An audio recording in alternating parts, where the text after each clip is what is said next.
Happy New Year, everyone. Today is the first day of 2014. So today I'm going to do kind of a hybrid video. First of all, I'm testing a product, the Panasonic HC-V720 camcorder. So everything you see today is coming from that camera. It's part of my quest to find the perfect vlogging camera. And by vlogging camera, I don't mean a camera that you take outdoors for a follow me around video. I mean a camera that's stationary for a YouTube talking video like this. And while I'm testing this camera, I'd like to present my 7 pet peeves of YouTube videos. In the year that I've been posting videos on YouTube, I've sort of become a student of other people's videos. And I've found the 7 things that most drive me crazy when I see them. So first of all, let me just talk a little bit about the Panasonic.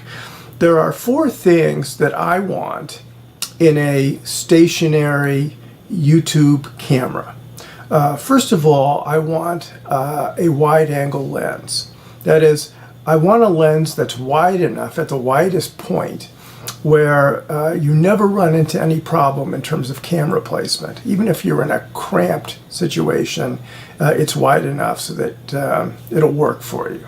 This camera has a 28mm wide-angle lens. If you're using your iPhone 5, for example, to record a video, its widest angle is 33mm, which isn't quite wide enough for a lot of situations. So 28 is good, 25, 24 would be better, but 28 is certainly a wide enough angle. Second thing that I look for in a vlogging camera is a fast aperture. That is an aperture that's big enough so that it can handle very low light situations, because you never know what the lighting is going to be in a particular environment. And this has a 1.8 aperture at its fastest, which is excellent and can really handle a lot of low light situations. Third of all, of course, you want good audio. Bad audio, staticky audio, audio that sort of comes in and out like a bad radio station, all of that can ruin a video.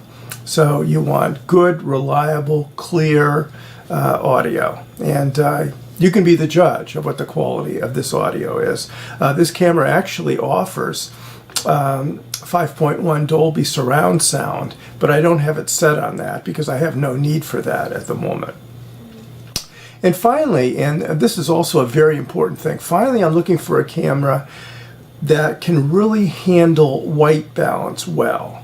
That is, all cameras nowadays have auto white balance that adjusts for different lighting environments and lighting temperatures. For example, fluorescent versus tungsten versus daylight versus candlelight, whatever. And what I have found with cameras is that they're somewhat limited in their software, and I have spent more than my share of time adjusting white balance to get the colors correct for a particular lighting environment. Hopefully, the software algorithm on this camera will be able to handle a wide range of lighting situations better than some of my other cameras. And I should point out that everything on this camera that I'm using right now is set on automatic. So nothing has been tweaked whatsoever. It's simply the built-in auto-intelligent mode of the camera. So now that I've taken care of those issues, let me dig into my 7 biggest pet peeves about YouTube videos. Pet peeve number 1. People who leave their televisions on when they record a video. Now, you'd think that nobody would do this, but a surprising number of people apparently sort of wander away from the television right to their vlogging camera and sit down and start talking. And so I'll be watching a video and I'm trying to orient to what the person is saying, which they obviously think is important, or they wouldn't be making it the theme of their video. And I hear that the Ellen show is on in the background, or the nightly news is on in the background, or the football game that they were just watching is on in the background. Why would you do that? Why would you distract? Why would you undercut your own video with a TV set? it's not hard to go over and turn the thing off or pick up the remote and turn the thing off. That's a no-no, and that's no-no number one. My second pet peeve is people who are unprepared. For example, you see somebody doing an unboxing. They're taking a camera out of the box and showing you exactly what's in the box. And as they start rolling the video, they don't have anything to open the box with. They don't have their scissors. They don't have their opener. They don't have whatever they need. And they spend a lot of time futzing around rather than having gotten prepared all along. Or somebody that comes on and says, I'm sorry, I haven't vlogged in a while. I haven't vlogged since last Wednesday, or was it Thursday, or was it Tuesday? Why didn't they know that? Why didn't they figure that out before they started the vlog? Doesn't make any sense to me whatsoever. So unpreparedness is pet peeve number two. The third pet peeve is people who use music backgrounds that are so loud that the music competes with the verbal message. Now, I don't have so much of a problem with music in the background. In fact, music can sometimes, depending on the nature of the vlog, music can supply a nice atmospheric to the video. But, you have to manage the music properly and keep it at a very sort of low subliminal level, not where the listener is being bombarded with it. So that would be pet peeve number three. In a related pet peeve, and this is pet peeve number four, I watch a lot of test video of cameras. For example, I've seen a lot of outdoor test video of this camera, the Panasonic HC-V720. And it drives me crazy when people will take a beautiful scenic, images of water, images of a beautiful landscape, and they will superimpose over the camera audio a music soundtrack. Now, from my perspective, that's crazy. If somebody is showing me test video, I want to hear how well it captures the audio. For example, lots of cameras don't handle wind very well. So if it's a windy day, is the audio going to sound like a clackety clack clack, which is sometimes the way wind sounds when it hits up against the digital sensor? Is it a nice, smooth audio performance? All those things are incredibly important to understanding a camera's performance. And when you drown it out by putting a new age soundtrack over all that sound, it really undermines the quality of your test video. So that would be pet peeve number four. Number five is people who record themselves amid great clutter. I'm not the neatest guy in the world myself. I've got a certain amount of clutter here and there, but when you've got clutter, you've got two options. The first option is to clean up the clutter. The second option, if you don't want to clean up the clutter, is simply to find a camera angle that doesn't expose the clutter. You don't want the clutter in your video. So people who actually refuse to do both and sort of midway through their video apologize for the clutter, that makes no sense to me. That people will be so careless in the way that they put forth their message is sort of incomprehensible to me. So do away with the clutter, or just find an empty space where you've got a clean environment to film.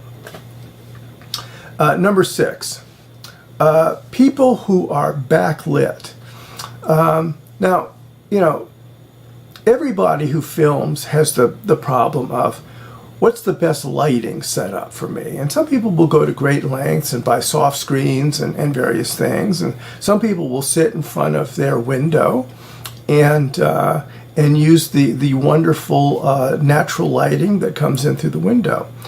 But some people get it completely wrong, and they will sit with their back to the window with the window behind them.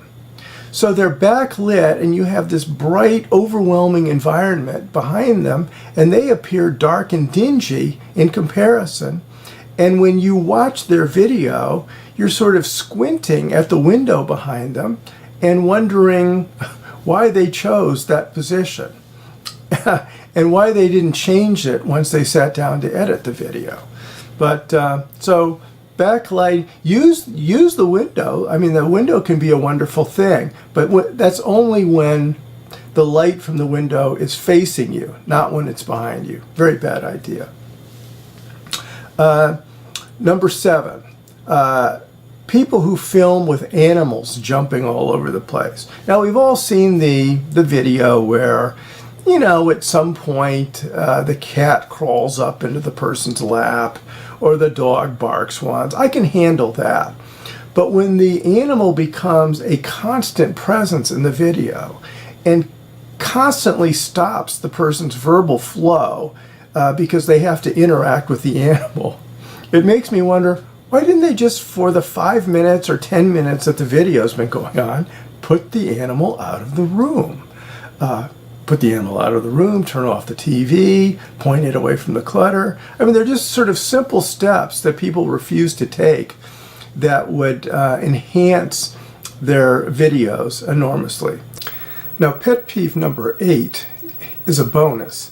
I have a bonus number 8, and it's probably the biggest pet peeve of them all.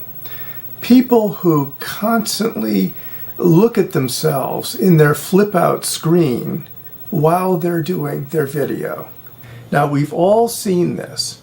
That is, rather than relate to their virtual audience out there, they can't resist the temptation of checking themselves out every 2 seconds in the screen that is viewable to them.